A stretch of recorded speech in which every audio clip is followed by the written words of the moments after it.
শেখ হাসিনা কি ফ্যাসিস্ট? আর ফ্যাসিবাদ বলতেই বা কি বুঝায়? হাসিনা কি হিটলার বা মুসোলিনির সাথে তুল্য? শেখ হাসিনা যদি ফ্যাসিস্ট হয়ে থাকে তবে শেখ হাসিনার ফ্যাসিবাদের বৈশিষ্ট্যগুলোই বা কি? এই আলোচনাটা একাডেমিক। আমি আজকে সেই একাডেমিক আলোচনায় যাব না, সেটাই ইউটিউবে করা সম্ভব নয়। তবে আমরা ফ্যাসিবাদ সম্পর্কে একটা সাধারণ আলোচনা করব এবং হাসিনার শাসনের সাথে তা মিলিয়ে দেখব। ইতিহাসে ফ্যাসিজমকে প্রথম ডিফাইন করেছে মার্ক্সবাদীরা। এরপরে নানা দেশে ফ্যাসিবাদের উত্থান ঘটেছে, কোথাও তারা ক্ষমতায় গেছে, কোথাও যায়নি, তার চরিত্র বদলেছে। যে কোনো পলিটিক্যাল কনসেপ্টের জন্য এটা সত্যি। যেমন ধরেন, কিউবার সমাজতন্ত্র আর চীনের সমাজতন্ত্র এক নয়, ইরানের ইসলামী শাসন আর সৌদি আরবের ইসলামী শাসন এক নয়। মুশকিল হচ্ছে আমরা অপছন্দের শাসককে ফ্যাসিস্ট বলে আখ্যায়িত করি, কিন্তু ফ্যাসিবাদ একটা সুনির্দিষ্ট রাজনৈতিক টার্ম। এটার বিরুদ্ধে লড়াইয়ের কৌশলও ভিন্ন। এই উপমহাদেশের আমাদের আগের প্রজন্ম ফ্যাসিস্ট শাসন কখনো দেখেনি, সেটা তাদের সৌভাগ্য। আমরাও দেখিনি কখনো। আমরা তাই জানি না ফ্যাসিবাদকে ঠিক কিভাবে মোকাবেলা করতে হয়। ইউরোপ দেখেছে, তারা জানে কিভাবে ফ্যাসিবাদকে মোকাবেলা করতে হয়। তাই দ্বিতীয় বিশ্বযুদ্ধের পরে নানা মোড়কে নব্য ফ্যাসিবাদ ইউরোপে মাথা তুলতে চাইলেও সেটা ইউরোপের মাটিতে ভিত্তি তৈরি করতে পারেনি। স্বৈর শাসন আর ফ্যাসিবাদ এক জিনিস না।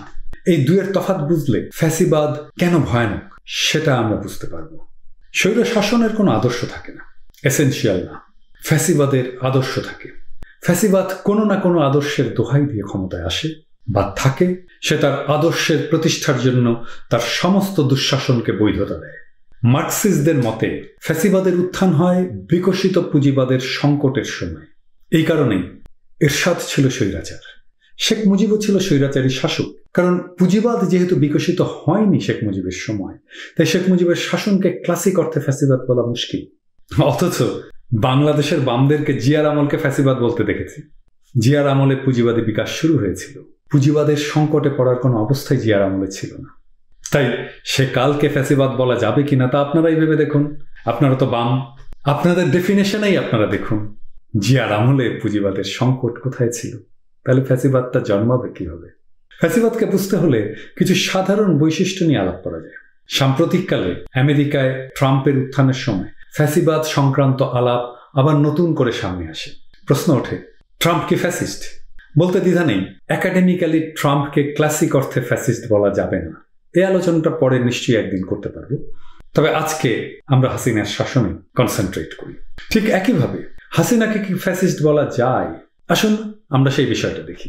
আপনি যদি পৃথিবীর নাম করা ফ্যাসিস্ট শাসকের সাথে হাসিনার আমলের বয়ানগুলোকে মিলিয়ে দেখেন, তাহলে হাসিনার শাসন ফ্যাসিস্ট কিনা সেটা বুঝতে সাহায্য করতে পারে। ফ্যাসিবাদের তিনটা মৌলিক চরিত্র: উগ্র জাতীয়তাবাদ, শক্তিশালী নেতা, আর একটা শত্রু।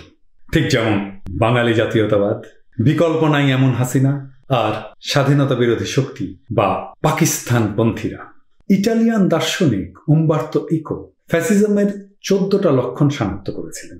তবে আমরা সেই ক্লাসিক্যাল আলাপে না গিয়ে মোটা দাগে দেখব ফ্যাসিবাদের কি কি বৈশিষ্ট্য থাকে যা সমস্ত ফ্যাসিস্ট শাসনেই ছিল।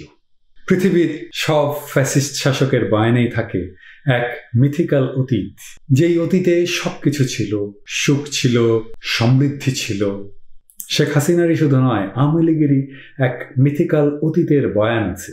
সেই বয়ানটা হচ্ছে সোনার বাংলা। এই সোনার বাংলার বয়ান দীর্ঘদিন ধরে তৈরি করা হয়েছে।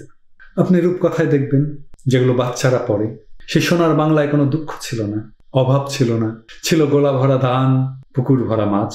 আর এই মিথিক্যাল অতীতকে ধ্বংস করে দিয়েছে পাকিস্তান। সোনার বাংলা শ্মশান কেন? সেই পাকিস্তানের দালালদের জন্য এই দেশ এগোতে পারছে না। এই হচ্ছে প্রথম বয়ান। সব ফ্যাসিস্ট শাসকের ঠিক এমনি একটা বয়ান থাকে। মুসোলিনির ছিল রোমান সাম্রাজ্য, মোদির রামরাজত্ব। এই মিথিক্যাল অতীতের নস্টালজিয়া তৈরি করে সব ফ্যাসিস্ট শাসক। সব ফ্যাসিস্ট শাসকই তাদের নিজেদের জাতির ত্রাণকর্তা হিসেবে প্রতিষ্ঠা করে। সে নিজেই হয়ে ওঠে অতিরাষ্ট্র, যেই ব্যক্তির কোনো বিকল্প নাই। যতদিন তার হাতে দেশ, ততদিন পথ হারাবে না বাংলাদেশ। তার হাতেই বাংলাদেশ নিরাপদ।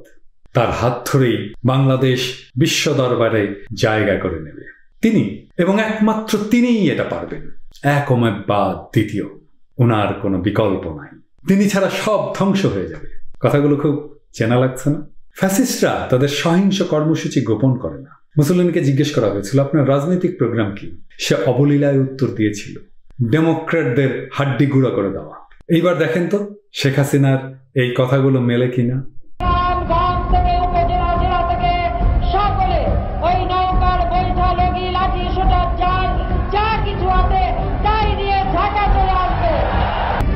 না না, আমার প্রবাসী বাঙালিদের আমি বলবো যে যারা এই ঘটনাগুলি ঘটিয়েছে তারা চলাফেরা করে না, তাদের দেখেন না।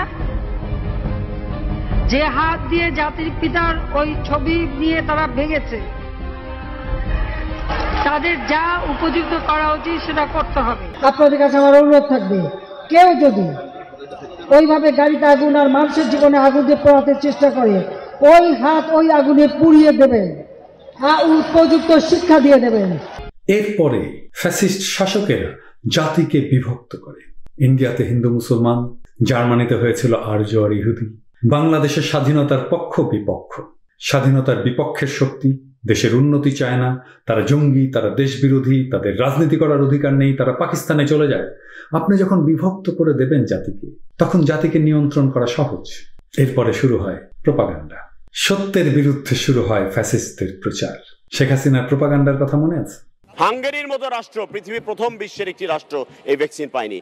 ইউরোপিয়ান ইউনিয়নের সদস্যভুক্ত উন্নত রাষ্ট্র হাঙ্গেরি আমাদের কাছে অ্যাপিল করেছে 5,000 ভ্যাকসিনের। মাননীয় প্রধানমন্ত্রী জননেত্রী শেখ হাসিনা সদয় সম্মতি দিয়েছেন। আমাদের এই স্টক থেকেই 5,000 ভ্যাকসিন আমরা আমাদের হাঙ্গেরির ভাই বন্ধুদের জন্য পাঠিয়ে দেব মাননীয় স্পিকার। সেই দিন কোনো গোলাগুলি বা সেরকম কোনো ঘটনাই ঘটেনি। আপনি দেখেছেন যে গায়ের লাল রং লাগিয়ে পড়ে আছে, যখন পুলিশ যে ডাক দিচ্ছে উঠে দৌড় মারছে। আগামী 10-15 বছরে বিএনপি জামাত বলে কোনো দল বাংলাদেশে আর টিকবে না। কতগুলো আর বলবো। শেখ হাসিনা দ্বিতীয় সৎ প্রধানমন্ত্রী, আর নোবেল প্রাইজের জন্য শর্টলিস্টেড হয়েছে। বাংলাদেশের উন্নয়নের জন্য নাকি পৃথিবীতে জয় জয়াকার। বিভিন্ন দেশের মন্ত্রীরা নাকি বাংলাদেশের মন্ত্রীর সাথে অ্যাপয়েন্টমেন্টের জন্য লাইন দিয়ে থাকে। এসব তো শুনেছেন।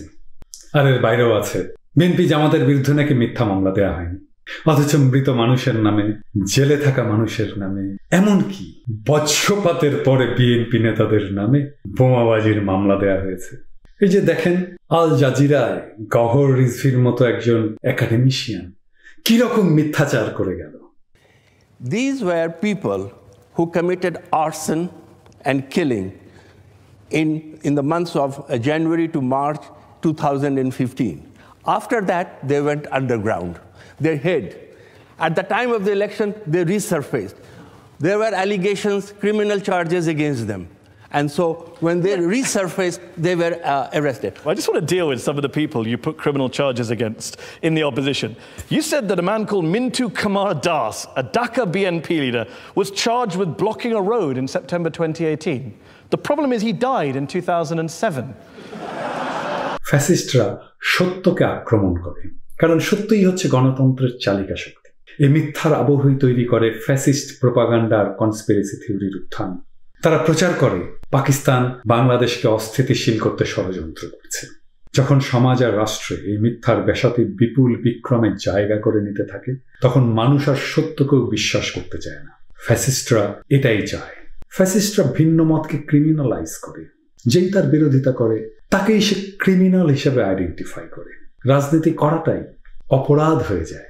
ভিন্ন মতকে দেশদ্রোহিতার তকমা দেয়। দলকে সরকার, সরকারকে রাষ্ট্রের সমর্থক বানিয়ে ফেলে। সরকারের সমালোচনাকেই রাষ্ট্রদ্রোহিতা আখ্যা দেয়। আপনারাই বলুন, শেখ হাসিনার সরকার কি ফ্যাসিস্ট? মানুষের মুক্তির লড়াই কখনো শেষ হয় না, কিন্তু মুক্তির লড়াই কখনো পরাজিতও হয় না। আমরা আজও পারিনি ফ্যাসিবাদকে পরাস্ত করতে, কিন্তু একদিন না হয় একদিন আমরা, না হয় আমাদের সন্তানেরা এই অমানেশা কাটিয়ে নতুন সূর্যের উদয় ঘটাবে। সারা জাতি যার